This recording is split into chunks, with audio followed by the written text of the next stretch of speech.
Hello, this is Mitesh and welcome to the course. आज हम देखेंगे काउंटर के कुछ प्रैक्टिकल एग्जांपल्स। प्रीवियस वीडियोस के अंदर हमने देखा था कि काउंटर क्या है, कैसे वर्क करता है। तो आज हम देखेंगे उसको प्रैक्टिकली कैसे हम यूज़ कर सकते हैं हमारे डेटा डायग्राम के अंदर। तो आपको काउंटर कहाँ पे मिलेगा? आपको काउंटर मिलेगा टाइमर काउंटर के ब्लॉक के अंदर, इंस्ट्रक्शन पैलेट के अंदर, जहाँ पे फर्स्ट ऑफ ऑल आपको टाइमर मिलेंगे, देन आपको CPU CTD मिलेगा जो हमारे अप काउंटर और डाउन काउंटर है। तो मैं पहले आपको CPU बताता हूँ रन करके, देन आपको CTD दिखाऊंगा कि कैसे दोनों का यूज़ कर सकते हैं हम। तो यहाँ पे एक इनपुट ले लेता हूँ। जो इनपुट हमारा जो काउंटर है उसको इनपुट सिग्नल प्रोवाइड करेगा। फॉर एग्जाम्पल को एक सेंसर का एड्रेस मैं यहाँ पे दे देता हूँ। अब काउंटर का एड्रेसिंग वेरी सिमिलर है जैसे मैंने टाइमर का दिया था, टाइमर के डेटा फाइल में से। तो वैसे ही यहाँ पे अलग से काउंटर का डेटा फाइल है लेफ्ट साइड के अंदर प्रोजेक्ट एक्सप्लोरर में। काउंटर का डेटा फाइल ओपन करना है हमें और डायरेक्टली ये जो C5:0 है ये एड्रेस आप काउंटर को अप्लाई कर सकते हैं। और मल्टीपल काउंटर चाहिए आपको तो प्रॉपर्टीज़ में जाके जितने भी काउंटर चाहिए उतने काउंटर एलिमेंट्स के अंदर लिख दिए, देन क्लिक करना है ओके। तो उतने काउंटर्स हमें यहाँ पे मिल जाएंगे। फिर यहाँ पे प्रीसेट के अंदर क्या लिखना है? प्रीसेट के अंदर लिखना है जितना भी काउंटिंग आपको करना है। फॉर एग्जांपल मुझे काउंटिंग करना है 3, तो 3 काउंटिंग मैंने लिख दिया प्रीसेट के अंदर। एक्यूमुलेटर के अंदर कुछ नहीं लिखना है, वो हमारा जितना भी इनपुट वैल्यू आएगी उसको वो काउंट करके हमें प्रोवाइड करेगा। तो इस तरीके से हमारा काउंटर सेटअप हो गया।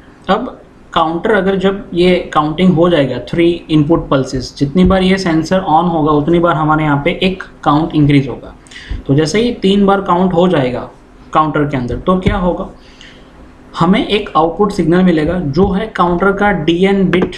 जैसे टाइमर के अंदर था, T-on टाइमर के अंदर टाइमिंग कंप्लीट होने के बाद आपको डन बिट वहाँ पे ऑन होके मिलता था। तो वैसे ही यहाँ पे काउंटर के अंदर भी यहाँ पे DN बिट है तो वो आपको यहाँ पे मिल जाएगा यहाँ पे। तो मैंने काउंटर 0 का DN बिट का एड्रेस यहाँ पे ले लेता हूँ। तो वो उससे क्या होगा कि जैसे ही 3 काउंट हो जाएगा यहाँ पे मुझे DN बिट ऑन मिल जाएगा। तो उससे मुझे कोई भी आउटपुट ऑपरेट करना है, कोई अलार्म जनरेट करना है या फिर दूसरा कोई प्रोसेस करना है तो वो मैं इजीली यहाँ पे कर सकता हूँ। तो फॉर एग्जांपल मैं यहाँ पे एक मोटर को ऑपरेट कर रहा हूँ। आफ्टर काउंटिंग 3 एक मोटर मुझे ऑन होना चाहिए, तो ये प्रोग्राम मैं यहाँ पे डेवलप कर रहा हूँ। अब काउंटर ने एक बार 3 काउंट कर लिया, उसके बाद मुझे दूसरी बार उसके अंदर 3 काउंट करवाना है। तो उसके लिए मैं काउंटर को रीसेट करना पड़ेगा क्योंकि उसके अंदर एक्यूमुलेटर के अंदर 3 वैल्यू आ जाएगी। फिर कैसे हम उसके अंदर अगेन से 3 काउंट कर सकते हैं, तो उसके लिए हमें एक रीसेट इंस्ट्रक्शन लेना पड़ता है। जो हमने RTO के लिए लिया था वे सेम RES इंस्ट्रक्शन हमारा लगेगा काउंटर को रीसेट करने के लिए। तो मुझे रीसेट करना है अभी काउंटर नंबर 0 को। तो काउंटर नंबर 0 का एड्रेस मैं प्रोवाइड करूँगा RES के अंदर और एक नया इनपुट रीसेट करने के लिए ले लेता हूँ। आपको जो भी इनपुट चाहिए, मतलब जब कभी भी आपको रीसेट करना है वो इनपुट आप यहाँ पे रख सकते हो और तब वो आपका काउंटर रीसेट कर देगा। तो इसको हम देख के रन करके कि कैसे प्रोग्राम रन हो रहा है, देन हम देखेंगे काउंटर डाउन। तो अभी मैं इनपुट यहाँ पे इनपुट की डेटा फाइल में से प्रोवाइड करता हूँ। तो जैसे मैं इनपुट एक प्रोवाइड करूँगा तो देखिए आपका देख सकते हैं यहाँ पे एक्यूमुलेटर जो है 1 हो गया।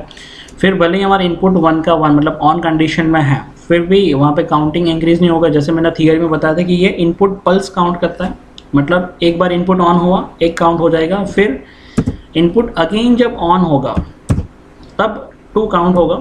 अब मैं ये 3rd इनपुट दे रहा हूँ, तो जैसे ही 3rd इनपुट दे दिया मैंने 3 काउंट हो गया एक्यूमुलेटर के अंदर। तो काउंटर का DN बिट मतलब डन बिट यहाँ पे ऑन हो गया और वहाँ से हमारा मोटर अभी रन हो रहा है। अब मुझे ये काउंटर को अगेन रिपीट करवाना है, तो उसके लिए मुझे इसको रीसेट करना पड़ेगा। अगर मैं यही कंडीशन में अगर इनपुट प्रोवाइड करूंगा तो वो काउंटिंग स्टार्ट रखेगा क्योंकि काउंटर के पास मैक्सिमम काउंटिंग जो रेंज है वो है पॉजिटिव साइड 32,767। बट इस टाइम पे हमारा कोई प्रोसेस हो नहीं रहा है क्योंकि 3 काउंट पे हमने प्रोसेस किया था मोटर को ऑन करने के लिए।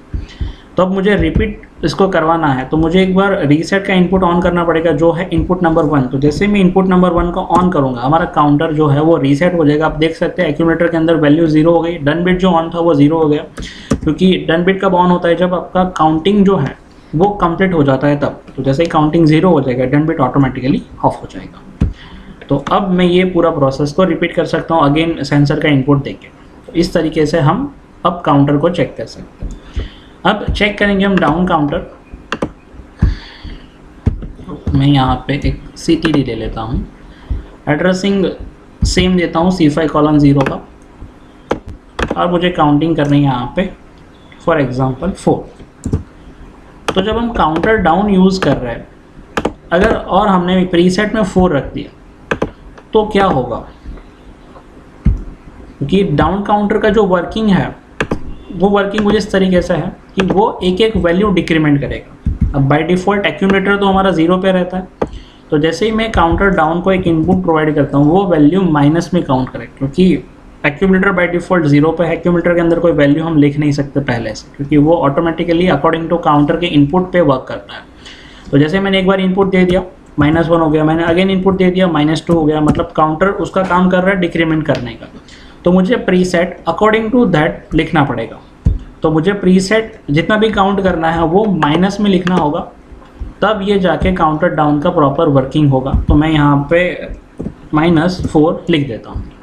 अब डाउनलोड करता हूँ प्रोग्राम, तो काउंटर डाउन का वर्किंग अब एक्चुअली स्टार्ट होगा। अगर पॉजिटिव के अंदर हम प्रीसेट रखते हैं तो वो वैलिड नहीं होगा और वो हमारा program according to preset run भी नहीं होगा। तो डाउन काउंटर का जो डन बिट है वो पहले से ही ऑन हो जाता है, और वो ऑफ कब होगा, जब आपका काउंटिंग कंप्लीट हो जाएगा तब। तो मैं यहाँ से अगेन एक बार इनपुट प्रोवाइड करूँगा, 4 टाइम इनपुट, सेकेंड, देखिए 4 बार काउंट हो गया। जैसे ही 5th टाइम का इनपुट जाएगा उस टाइम पे हमारा जो डन बिट है वो ऑफ हो जाएगा। तो इस तरीके से हम डाउन काउंटर का यूज़ कर सकते हैं। कि इसके अंदर हमें ध्यान रखना है कि आपका जो प्रीसेट है वो आपको नेगेटिव लिखना पड़ेगा, देन एंड देन आप काउंटर डाउन का प्रॉपर वर्किंग कर पाएंगे। अदरवाइज अगर पॉजिटिव प्रीसेट लिख देंगे तो आपका जो काउंटर है वो कभी भी वो वैल्यू पे पहुंच नहीं पाएगा, क्योंकि वो डिक्रीमेंट करता जाएगा, माइनस में वैल्यू आती जाएगी। तो ये था वर्किंग इन दोनों काउंटर का। इसको भी सेम तरीके से हम रीसेट कर सकते हैं। अब हम देखते हैं एक्चुअल प्रोग्राम कैसे डेवलप करेंगे हम। तो मेरे पास क्वेश्चन है काउंटर के लिए जिससे हम प्रैक्टिस करेंगे अभी। तो एक क्वेश्चन फर्स्ट यहाँ पे इस तरह है, when object detection sensor counts 5 objects then start a conveyor motor for 10 seconds.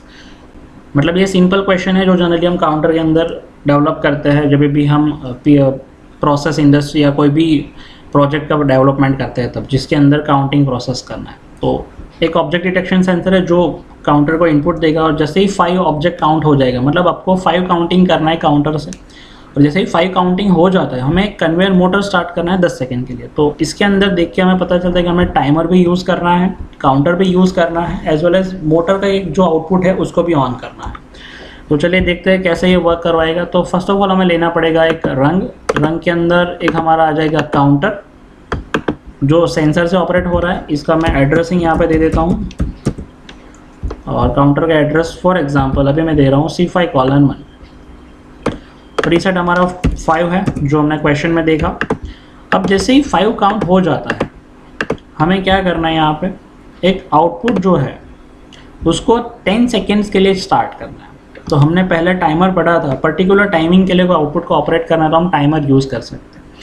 तो मैं क्या करूँगा, जैसे ही काउंटर जो है उसका काउंटिंग कंप्लीट होता है उसके बाद मैं टाइमर को इनपुट प्रोवाइड कर दूंगा काउंटर के डन बिट से। मतलब ये जो काउंटर है हमारा उसका DN जो है वो कब स्टार्ट होगा, जब काउंटिंग 5 हो जाएगा तब। तो उसको एज अ इनपुट लेके मैं टी ऑन टाइमर को ऑपरेट करवाऊंगा, और टी ऑन टाइमर का प्रीसेट मैं सेट करूंगा 10 सेकेंड। एक यहाँ पर टाइमर ले लेते हैं हम, और उसका प्रीसेट मैं सेट करूंगा 10 सेकेंड। अब ये टाइमर का जो टाइमिंग बिट है उससे हम ऑपरेट करेंगे हमारा एक्चुअल मोटर। तो जो मोटर है वो कब स्टार्ट होगा, जब 5 काउंटिंग हो जाएगा, और फॉर 10 सेकेंड उसको प्रोवाइड करेगा ये टाइमर। तो टाइमर का TT बिट का एड्रेस मैं यहाँ पर ड्रैग एंड ड्रॉप कर देता हूँ, और एज वेल एज एक आउटपुट एड्रेस भी लिख देता हूँ जो ये हमारा मोटर जो क्वेश्चन में एज अ कन्वेयर मोटर के तरीके से हमें मिल रहा है। अब ये प्रोसेस कंप्लीट हो जाएगा, तब मुझको अगर रिपीट करना है प्रोसेस को, तो रिपीट करने के लिए ऑब्वियसली काउंटर को रीसेट करना पड़ेगा। तो मैं एक अलग इनपुट लेके काउंटर को यहाँ पर रीसेट इंस्ट्रक्शन प्रोवाइड कर रहा हूँ। C5:1 एड्रेस का काउंटर मैंने लिया है, और एड्रेसिंग मैं दे देता हूँ इनपुट 1 का फॉर रीसेट करने के लिए। आपको अगर ऑटोमेटिक रीसेट करना है, मतलब जैसे ही प्रोसेस कंप्लीट हो जाए तुरंत आपका काउंटर रीसेट हो जाना चाहिए, तो आप यहाँ पे ये जो टाइमर है, टाइमर का डन बिट का एड्रेस रीसेट के इनपुट में दे सकते हो। तो क्या होगा, जैसे ही 10 सेकेंड कंप्लीट हो जाएंगे डन बिट ऑन होगा, डन बिट से आपका काउंटर रीसेट हो जाएगा। तो आप इस तरीके से भी कर सकते हैं अगर आपको ऑटोमेटिकली बाई प्रोग्रामिंग काउंटर को रीसेट करना है। मैंने यहाँ पे एक मैनुअल स्विच रखा है, वो प्रेस करके मैं काउंटर को रीसेट करूँगा। तो देखते हैं प्रोग्राम डाउनलोड करके।